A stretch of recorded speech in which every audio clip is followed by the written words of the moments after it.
Hey folks, Pastor Sean coming to you with today's daily devotion. We are in John chapter 15. We're going to cover a couple of verses tonight, but we're going to talk about this passage at the first of John 15 for a couple of days because it's very rich, it's very deep, it's a great set of passages. And let's get started into it right away. Jesus says in John 15 and 1, I am the vine, I'm the true vine, and my Father is the gardener. I think in the King James it says the husbandman. We don't use that word anymore, so we understand the word gardener. I am the true vine. My Father is the gardener. He cuts off every branch in me that bears no fruit, while every branch that does bear fruit, he prunes so that it will be even more fruitful. Let's stop right there. Jesus, first of all, is showing us the relationship between him and the Father. He's the vine.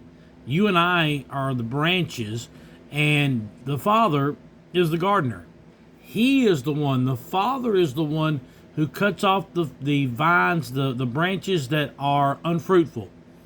The Father is the one who prunes back the ones that are fruitful so they can be more fruitful. Now I want you to see this and understand this. When I was years ago, I guess I was in my early 30s. Stephanie and I lived in Chatsworth. We had a nice home there. I was probably in my early 20s.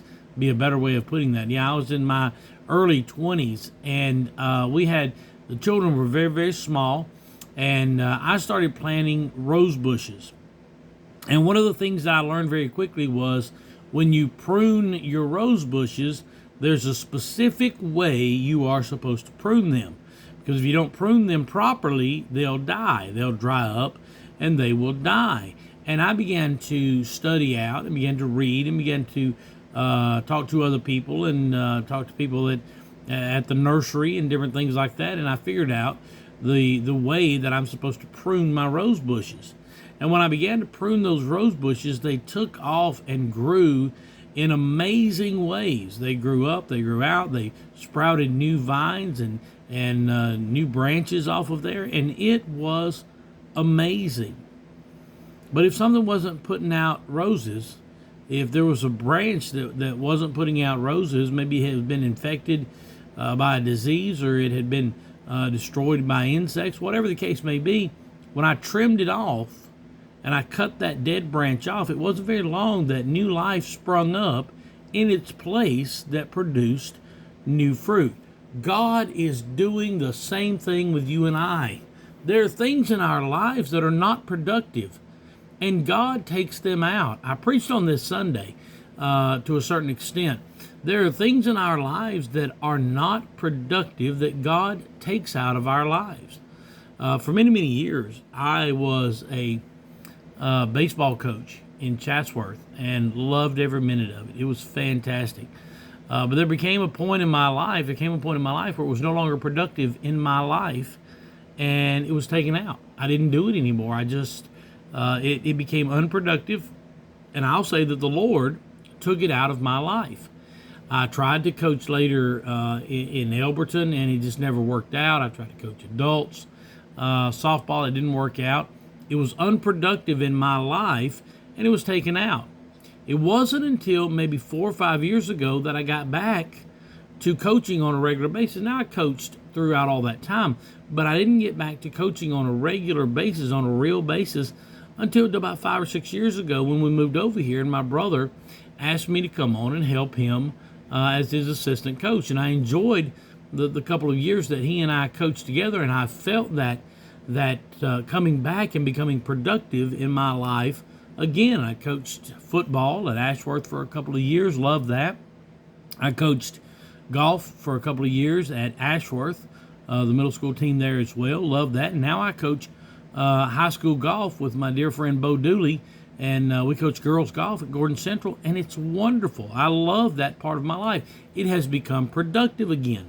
God cut that part out of my life until it started to produce new fruit. And once it began to produce new life and new fruit, now he's pruned it, he's trimmed it, he's streamlined it, and now it is productive again in my life. That's how God works on us. He takes things out and brings things back in. He takes things out that are unproductive. He cuts them off. He takes them away. And then things begin to produce new fruit. It's a pruning process is basically what it is. It's a pruning process. And God is always working on you and I. The Bible says that we are his workmanship. We are his masterpiece. And he's always continuing to work on it.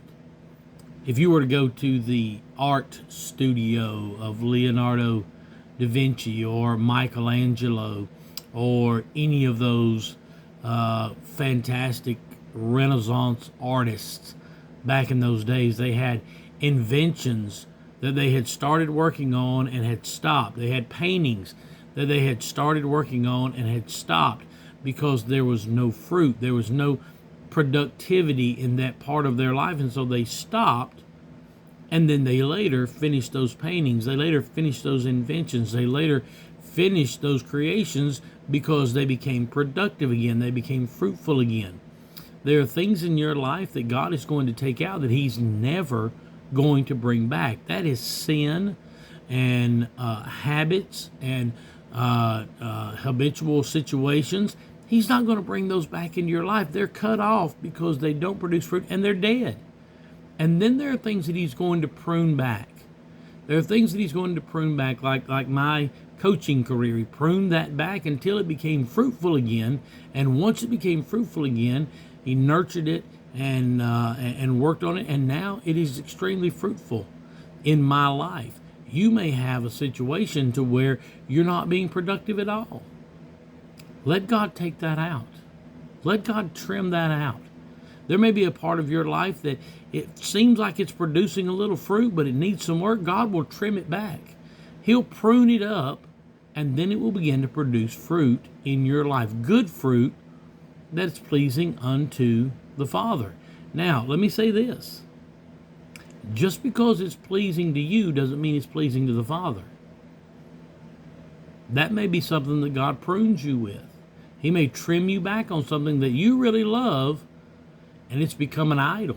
It's become more important to you than your relationship with God. And so God will take that out of your life. So you have to be very careful and very mindful of whether or not something is pleasing to us or it's pleasing to God. If it's pleasing to God, it will produce fruit, it will grow, it will expand, it will be fruitful and multiply because it's pleasing unto God. So take a look at your life. I'm taking a look at mine. Take a look at your life. See where you're fruitful at. See where God's pruning at. Don't fight the gardener. Don't fight the gardener. And as he goes on to say, we have to stay attached to the vine. The vine is where we get our life supply. We'll talk more about that tomorrow. But let God work on you. Let God prune you. There was an old song back in the 1980s. He's still working on me to make me what I ought to be. It took him just a week to make the moon and stars, the sun and the earth, Jupiter and Mars. How loving and patient he must be, because he's still working on me. I believe each one of us can say that tonight, that God is still working on us. He's still pruning. He's still trimming. He's still growing so that we can produce good fruit pleasing unto our Father. I love you. I'm praying for you.